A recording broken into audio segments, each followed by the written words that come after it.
On December 10, 2025, the FBI announced a new addition to their top 10 most wanted list, and for the second time, it's a woman accused of running off with millions in bank funds, leaving authorities and everyone else shaking their head. Mary Carroll McDonald is now on the FBI's 10 most wanted list. Authorities say she scammed nearly $30 million from banks. The woman in question is Mary Carroll McDonald. She was born in Michigan and built a career as a television producer, eventually becoming the CEO of Bellum Entertainment Group, a Burbank-based production company known for true crime shows like It Takes a Killer and I Married a Murderer. On December 10, 2025, the FBI added her to its 10 most wanted fugitives list, marking her as the latest high-profile addition and highlighting the severity of the crimes she is accused of. McDonald is wanted on federal charges of bank fraud and aggravated identity theft for allegedly orchestrating a multi-million-dollar scheme in Southern California between 2017 and 2018, exploiting financial institutions with elaborate lies about her wealth and family connections. According to authorities, McDonald falsely claimed she was an heiress to the McDonnell aircraft family and said she had access to an $80 million secret trust fund. Using this fabricated identity, she convinced banks to provide loans she had no legal right to, most notably securing approximately $14,700,000 from the Banc of California alone. Over time, similar tactics allegedly netted her over $30 million in total fraudulent loans. The money, authorities say, was funneled to cover business debts and expenses rather than legitimate investments, while she portrayed herself as a wealthy, untouchable executive. Her actions shocked the industry and law enforcement alike, not just for the scale of the theft, but for the audacity and confidence with which she allegedly carried out the fraud. McDonald failed to appear for her arrest after a federal grand jury indicted her in 2018, and she has remained on the run ever since. Law enforcement believes she may currently be living abroad, possibly in Dubai, though she has known connections in Los Angeles and Alabama. Now, with her addition to the FBI's most wanted list, her case has gained renewed attention, partly because of the irony that a former true crime television producer is accused of committing a crime of such magnitude herself.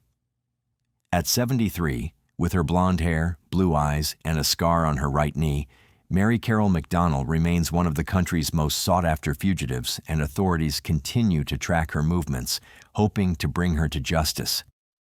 Sadly, this isn't the first time something like this has happened. In fact, the next woman on the top 10 list is facing a similar crime and has been on the run for nearly 8 years. Ruja Ignatova. Known around the globe as the Crypto Queen, Ruja isn't just infamous because she's one of the few women to ever appear on this legendary list. She's infamous because of the scale and boldness of her crime. Her rise to notoriety began with the promise of a revolution in money itself. In 2016, she walked onto the stage of London's Wembley Arena in a floor-length blazing red gown that caught every light in the room. She told the thousands in the audience and the millions watching online that her cryptocurrency, OneCoin, would not only compete with Bitcoin, it would destroy it. In 2 years' time, she claimed, OneCoin would be the one true coin, the global currency of the future. It is really a pleasure for me to be here 1.5 years after we launched our cryptocurrency OneCoin. I think today we spoke a lot about the network, the vision for the network, how big we want to be, but as always, I want us to remember what this network is about. This network was created to become and to fuel the growth of OneCoin, which I strongly believe will be the #1 cryptocurrency worldwide. Between 2014 and 2016, investors around the world poured over $4 billion into the project. More than 50 million came from hopeful individuals in the United States alone, People didn't just see Ruja as an entrepreneur. They saw her as a visionary who could make them rich beyond their dreams. She promised returns 5 times, even 10 times the original investment. But there was one devastating truth Ruja never revealed. OneCoin was a complete fabrication. There was no blockchain, no functioning exchange, and no way for investors to ever cash out. It wasn't a breakthrough in cryptocurrency. It was a sophisticated Ponzi scheme dressed up in glamour and tech jargon, and Ruja played the role to perfection. By the time regulators began poking holes in her empire, it was too late. The money had been siphoned away, and in October of 2017, Ruja made her move. She boarded a flight from Bulgaria to Greece, and then she was gone. No public sightings, no confirmed leads, just silence. Later, leaked emails revealed the full extent of her manipulation. She referred to OneCoin as trash, mocked investors as idiots, and even joked with her partner Carl Greenwood about disappearing with the money and shifting the blame. Greenwood wasn't so lucky.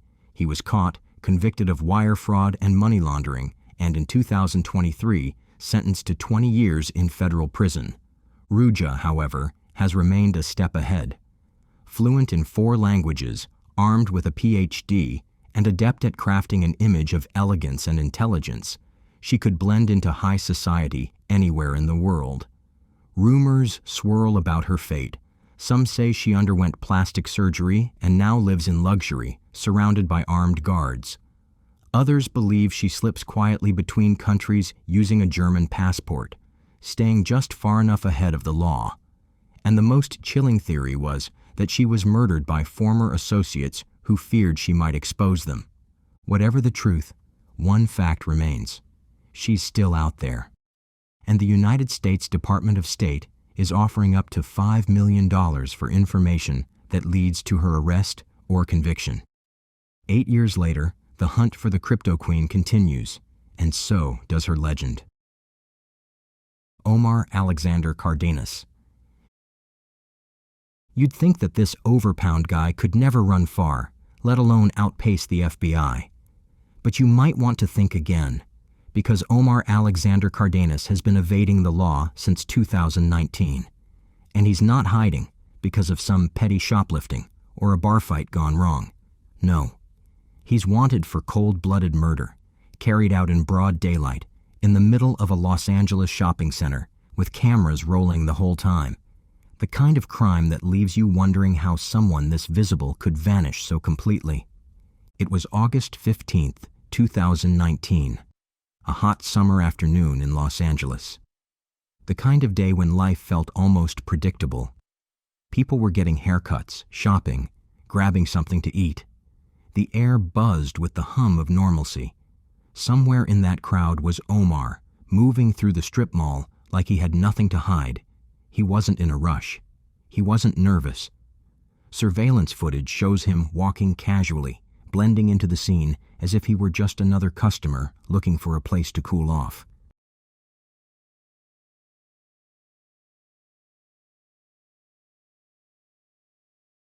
But just minutes later, his true purpose became chillingly clear. Another camera angle catches him again, still casual, still calm, before he turns a corner and comes face to face with 36-year-old Jesse Avalos. Without a word, without hesitation, Omar pulled out a semi-automatic handgun and fired multiple shots directly at Avalos's head, killing him instantly. This wasn't a heat-of-the-moment argument. This wasn't self-defense. This was a targeted hit, deliberate, calculated, and brazen enough to be carried out around 4 o'clock in the afternoon while businesses were open, people were walking by, and security cameras were running. After the shots, Omar didn't stick around. He turned and ran, disappearing from the camera's view, and eventually from the entire country. Authorities believe Omar is tied to the Pier Street Gang, a violent Los Angeles street crew with deep ties to organized crime. On the streets, he's known simply as Omar, which makes him harder to track. Investigators suspect he fled to Mexico within hours of the killing, possibly relying on gang connections or relatives to hide him from law enforcement. 2 years later, In September 2021, the FBI added him to their 10 most wanted fugitives list, charging him with murder and unlawful flight to avoid prosecution. They hoped the national attention and a reward of up to $250,000 would lead to his capture. But here's the frustrating part. Omar isn't a ghost. He has a distinctive look, at least the last time he was seen. The FBI describes him as around 300 pounds, wearing thick prescription glasses, with at least one visible tattoo. He's considered armed and extremely dangerous. And yet, despite those very recognizable features, no one has managed to track him down. It's entirely possible that he doesn't even look like that anymore. He could have lost a significant amount of weight, shaved his head, grown facial hair, or ditched the glasses. Maybe he's altered his appearance just enough that even people who've seen his wanted poster wouldn't connect the dots. He could be hiding in plain sight, working under a fake name, living in a small town, doing everyday things like buying groceries, getting gas, or standing in line at the post office. That's what makes this case so unsettling. The thought that the man caught on camera committing a cold-blooded execution might now be blending in perfectly among unsuspecting neighbors. For Jesse Avalos's family, every day without justice is another day the wound stays open. And for the FBI, the search continues. So if you think you've seen Omar Alexander Cardenas, even if it was years ago, even if he looked different, don't dismiss it. The FBI is offering up to $250,000 for information that leads to his arrest. One call could bring an end to years of silence and finally deliver justice for a murder that shocked Los Angeles on an ordinary summer afternoon. Ryan James' wedding. The next name on the FBI's 10 most wanted list might be the most jaw-dropping of them all, not just because of the crimes, though they're brutal enough to freeze your blood, but because of who he used to be. Meet Ryan James' wedding. Once celebrated as a national hero, a Canadian Olympic snowboarder who flew down icy slopes chasing gold, now transformed into an international fugitive accused of murder, drug trafficking, and running with one of the deadliest cartels on Earth. A former Olympic snowboarder is on the FBI's 10 most wanted fugitives list, and there is a $10 million reward for any information on how to find him. Ryan Wedding is a Canadian national who competed at the 2002 Games in Salt Lake City. He is accused of trafficking drugs from Colombia through Mexico and the U.S. into Canada. Born on September 14, 1981 in Canada, Ryan was raised in a family of athletes. Ski racing was practically in his DNA. He learned the sport at his grandparents' mountain lodge and grew into one of the country's top snowboarders. He represented Canada on the world stage, living the dream of every young athlete. But somewhere between the medals and the endorsements, cracks began to show. Those cracks split wide open in 2008 when Ryan tried to buy cocaine from an undercover U.S. federal agent. The fall was swift and public. By 2010, he was sentenced to 4 years in federal prison. For most people, prison would be the rock-bottom moment, the wake-up call to change course. For Ryan, it became a stepping stone, because when he walked out of those prison gates, he didn't go straight. He went global. By October of 2024, the U.S. Department of Justice unsealed a massive indictment against him. Ryan wasn't just dealing drugs anymore. He was allegedly running a transnational criminal enterprise tied to trafficking, murder, and attempted murder. Federal prosecutors say he was the mastermind behind Operation Giant Slalom, a sprawling, violent drug ring with a body count.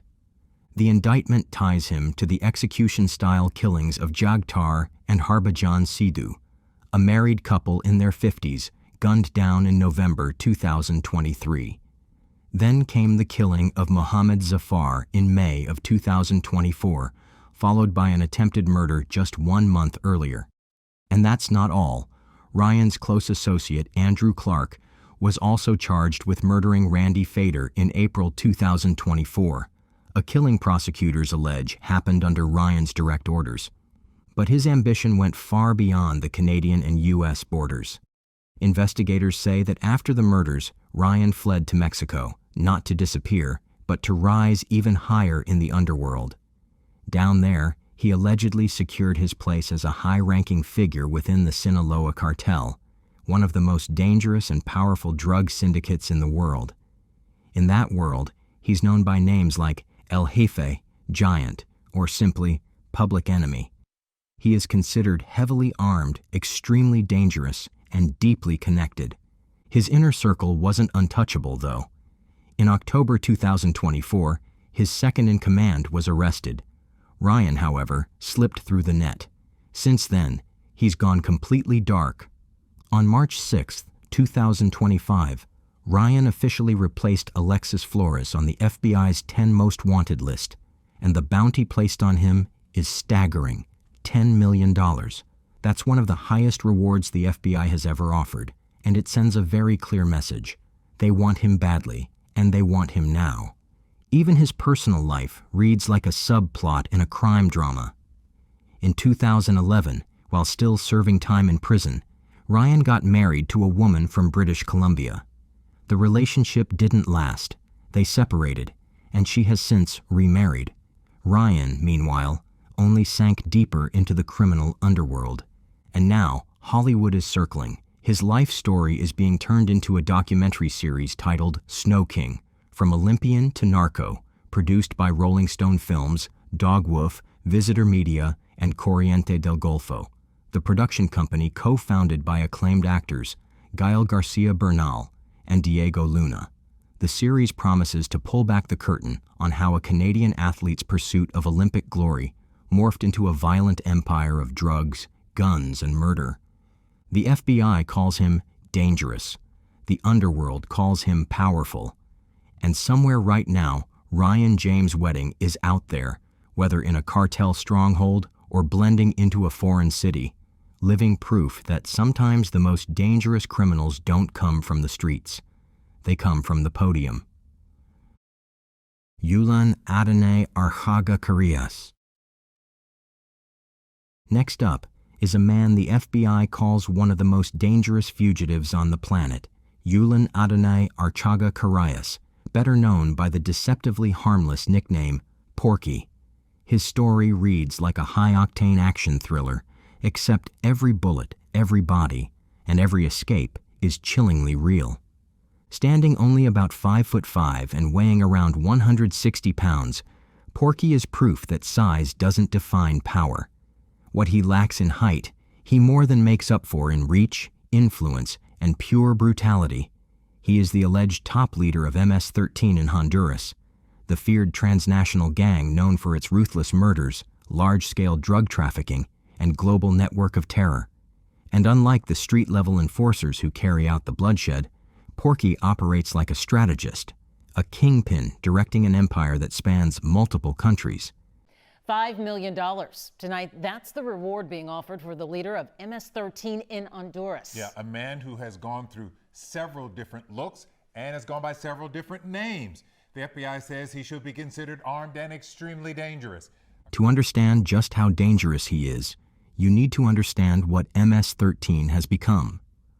Born in the 1980s on the streets of Los Angeles to protect Central American immigrants from other gangs, MS-13 has since evolved into a multinational criminal powerhouse. Its influence now stretches across El Salvador, Guatemala, Honduras, Mexico, the United States, Canada, and even into parts of Europe like Spain. They are responsible for an endless list of horrors, murders so violent they shock hardened investigators, human trafficking rings, extortion rackets, and the constant flow of drugs across borders. And at the center of it all in Honduras, Porky. U.S. authorities say he has overseen the gang's cocaine smuggling operations into the United States, bankrolled weapons deals, and directed targeted assassinations against rivals and anyone who dared to cross him. He doesn't just lead from the shadows, he builds alliances, moves tons of narcotics, and keeps the gang's operations well-financed and well-armed. But if there's one event that perfectly captures his audacity, It's his cinematic prison escape in February of 2020. Arrested on charges including the assassination of 2 prosecutors, Porky was being escorted to court in the city of El Progreso. That's when more than 20 armed men dressed in military uniforms stormed the building. They opened fire with assault rifles, killing 3 police officers, injuring others, and creating pure chaos. In the middle of the gunfight, Porky walked out, a free man once again, shielded by gunmen who were willing to kill for him. It wasn't just an escape, it was a declaration. He had humiliated Honduran authorities, proved the depth of his connections, and cemented his status as a fugitive who could not be contained by walls or bars. The United States took notice.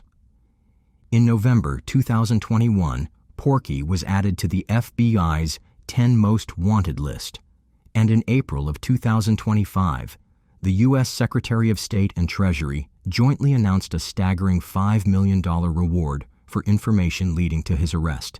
This isn't your average bounty.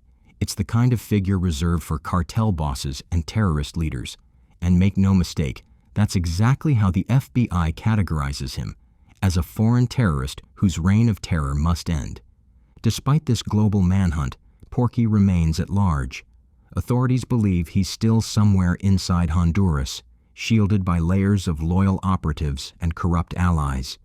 His communications are encrypted and routed through devices in places as far away as Israel and Poland, sophisticated methods designed to throw off tracking and surveillance. The $5 million reward isn't just about catching one man. It's about sending a message to the criminal underworld that no matter how many soldiers you command, no matter how many borders you hide behind, there's always someone hunting you. And right now, that someone is the FBI. Now here's a name that might not ring a bell for the average person: Giovanni Vicente Mosquera Serrano. But don't mistake unfamiliarity for insignificance. As of 2025, he made history by becoming the first ever member of the notorious Tren de Aragua gang to land on the FBI's 10 Most Wanted list. That fact alone should send a chill straight down your spine.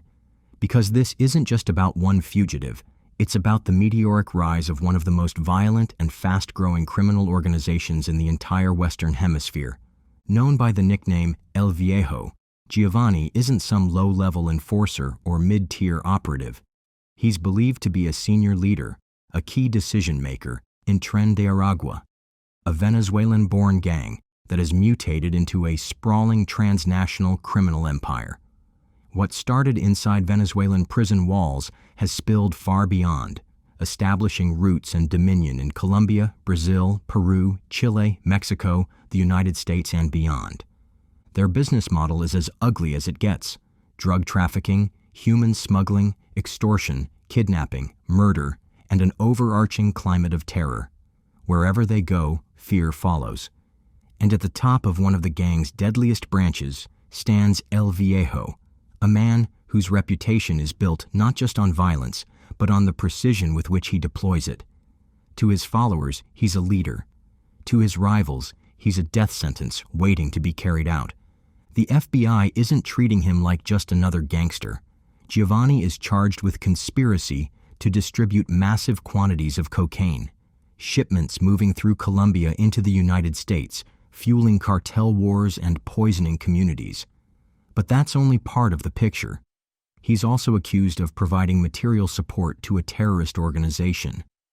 That charge shifts the narrative. Giovanni isn't just a criminal. He's being painted as a transnational terror threat. And here's why that matters. Labeling Tren de Aragua as a terrorist group means the U.S. sees them in the same light as global insurgencies and militant networks. When Giovanni's name replaced another long-hunted fugitive on the FBI's 10 Most Wanted list, it wasn't just a reshuffling. It was a clear signal that bringing him down is now a top priority. Authorities believe his fingerprints are on multiple murders, including the execution-style killings of rival gang members and the slaughter of innocent bystanders who happened to be in the wrong place at the wrong time. Each move of his organization leaves a trail of blood and intimidation that stretches across countries. And with El Viejo calling the shots, that trail only seemed to grow darker and longer. Now, for the part that should worry everyone, he's still out there. Investigators think he may be holed up in Honduras or Venezuela, living under false identities, protected by layers of armed bodyguards and fortified by communities too terrified to turn him in. His communications, routed through encrypted lines linked to countries far away from his hiding place, making his capture a logistical nightmare for even the most seasoned agents. The FBI describes him as armed and extremely dangerous, a man who commands loyalty through absolute fear and who won't hesitate to eliminate anyone who threatens him. And then there's the reward, $3 million. That's the kind of figure usually reserved for the most dangerous cartel leaders in the world. It's not just a bounty, it's a statement. The U.S. government doesn't just want him caught, they want his criminal network dismantled, his influence destroyed, and the message sent that even leaders of fast-rising criminal empires can be brought down. Alejandro Rosales Castillo. You might think a 17-year-old couldn't possibly be a cold-blooded killer. That kind of label is reserved for hardened criminals and seasoned gang members. But think again. At just 17, Alejandro became one of the youngest people ever to make the FBI's 10 most wanted fugitives list. On the surface, he was an ordinary teenager from Arizona, soft-spoken, baby-faced, and unassuming. But beneath that innocent exterior was a darkness few saw coming, one that would end in a brutal murder and a desperate flight across borders. It began in 2016 in Charlotte, North Carolina. Alejandro was working at a local Showmars restaurant when he met 23-year-old Truck Kwan, Sandy Lai Lei. Sandy was the kind of person who left a mark on everyone she met, hard-working, ambitious, and with a kindness that made her easy to trust. The two dated briefly, but the relationship didn't last. Still, when Alejandro needed money, Sandy lent it to him, likely believing he'd do the right thing and pay her back. That decision would cost her everything. One night, Alejandro contacted Sandy with what seemed like good news. He told her he wanted to repay his debt and asked her to meet him at a Quick Trip gas station on Eastway Drive. Sandy agreed without hesitation. After all, why would she suspect danger from someone she had once cared for? But Alejandro wasn't coming alone. His new girlfriend, Amia Feaster, picked him up in a red Dodge Caliber and drove him straight to the meeting spot. What happened next was the start of a calculated betrayal. Instead of paying Sandy back, Alejandro allegedly forced her to withdraw $1,000 from her bank account. Her uncle later confirmed she had emptied the account that night. From there, things took an even darker turn. Alejandro drove Sandy to a secluded wooded area in Cabarrus County. The sun had set, the trees casting long shadows. No one could hear what was about to happen. In that isolated silence, Alejandro raised a gun and shot Sandy once in the head. He left her body in a ravine, as if she were nothing more than an inconvenience to be discarded. The two then fled the scene in Sandy's black 2003 Toyota Corolla, heading west. Their journey ended in Phoenix, Arizona, where they abandoned the car near a bus shelter. Authorities found it on August 15th, but by then, Alejandro was already gone. Surveillance footage confirmed the worst. He had crossed the border into Mexico. By November, investigators charged him with first-degree murder. Soon after, he was also charged with unlawful flight to avoid prosecution. Amia, meanwhile, turned herself in to Mexican authorities on October 20th, just weeks after the killing. She was extradited to the United States, charged as an accessory to murder and with vehicle theft. Incredibly, she posted bond in January 2017 and was released. According to Amia, she and Alejandro had been hiding out with his cousins in Mexico, but Alejandro didn't stick around. Not long after, he vanished again, leaving her behind just as coldly as he had left Sandy in that ravine. Since then, he's been a ghost. His face has appeared on wanted posters, news broadcasts, and even episodes of America's Most Wanted, most recently in February 2024. Despite the coverage, the tips, and the constant media attention, Alejandro Rosales Castillo remains a fugitive. The FBI is offering a reward of up to $250,000 for any information leading to his arrest. Somewhere out there, a man who committed murder at 17 is still walking free, and unless someone comes forward, he'll keep living in the shadows, just one step ahead of the law. Bhadresh Kumar Chetanbhai Patel. Now let's talk about a man whose face might not look threatening at first glance, but behind. At first glance, he doesn't look like someone who could commit one of the most cold-blooded murders in recent memory. His face is calm, his expression almost ordinary, but that's the danger of appearances. Sometimes the most unassuming person is hiding the darkest secrets. Patel has been on the run for nearly a decade after brutally killing his own wife in a place no one could have imagined, in the back room of a Dunkin Donuts. It was a calm Sunday evening, April 12, 2015, in Hanover, Maryland. The store was quiet, the smell of coffee and baked goods lingering in the air. Patel and his wife, Palak, were working their shift together. At around 9:30 that night, store surveillance captured the two walking into the back room. Nothing seemed unusual, just a married couple finishing a long day. But then, only one of them came back out. Patel returned alone, moving with unsettling composure as if nothing had happened. Maryland, and somehow slipped into New Jersey, where he checked into a hotel. Surveillance shows him leaving the next morning in a cab, heading for Newark Penn Station. From there, the trail goes cold. Did he board a train? Did someone help him disappear? Or did he catch a... Customers waiting at the counter started glancing around, wondering why no one was there to take their orders. Minutes ticked by. Finally, someone called the police. When officers arrived, they headed into the back, and what they found was nothing short of horrifying. Palak lay on the floor, her life brutally taken. The weapon? A blunt object. There was no sign of forced entry, no robbery, no stranger slipping in unnoticed. This was no random act. It was intimate, deliberate, and personal. The shock rippled through the community. Friends and co-workers spoke of Palak's kindness, how she was gentle, hard-working, and had a warm smile for everyone. So why would her own husband do this? Investigators soon uncovered the answer, growing tension at home.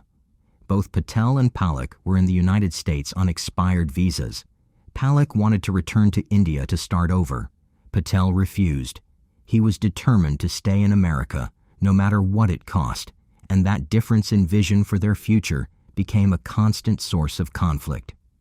Authorities believe that on that quiet April night, in the cramped back room of the store, the argument boiled over.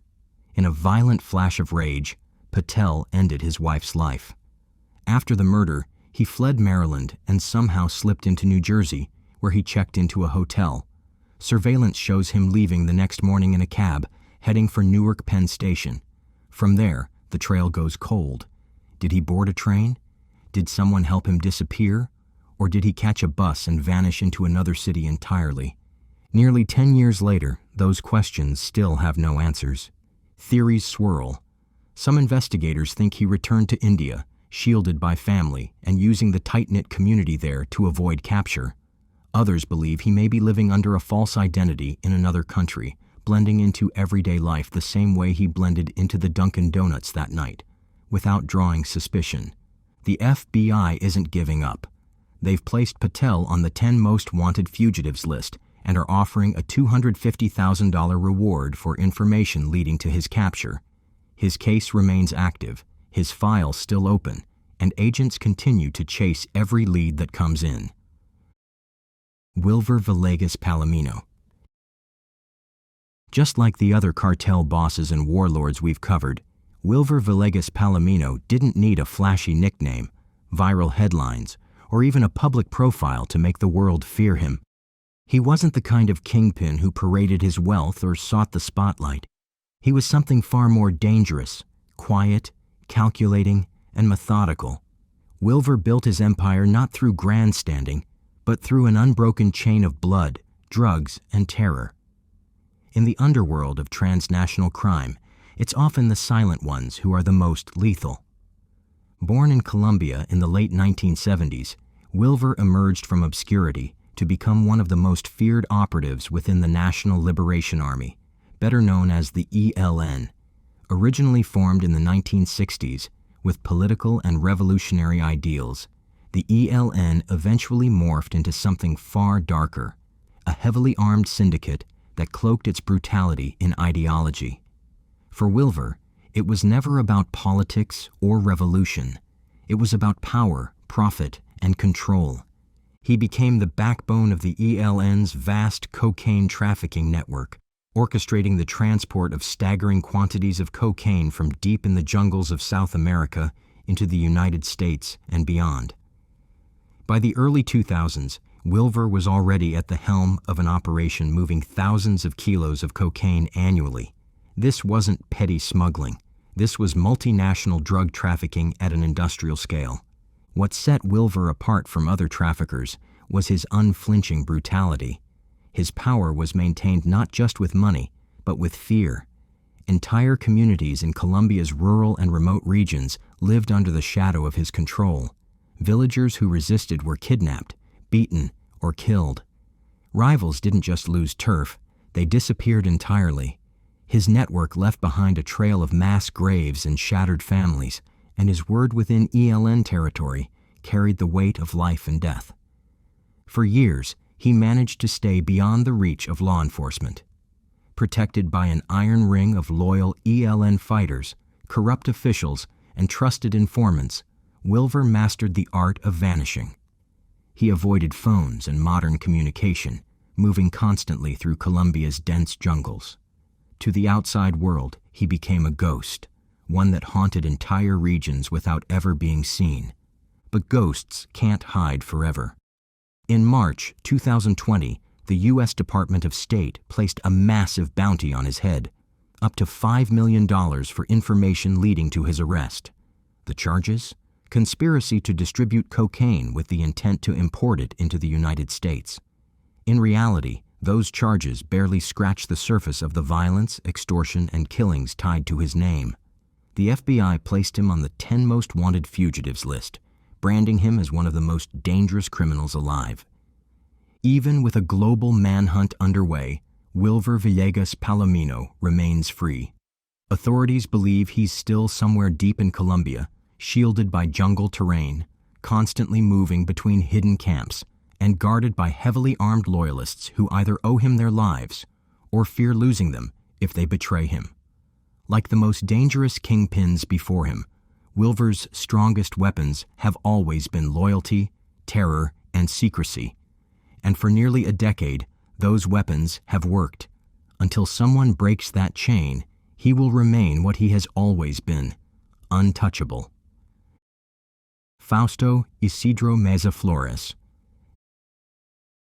Next up is a name that sends a shiver through the dusty streets of Sinaloa and blares across the radar screens of international law enforcement. Fausto Isidro Meza Flores, better known as El Chapo Isidro. He's not just another cartel figure. He's a blood-soaked legend, a criminal strategist, and a man whose name has been written in the history books of Mexico's drug war.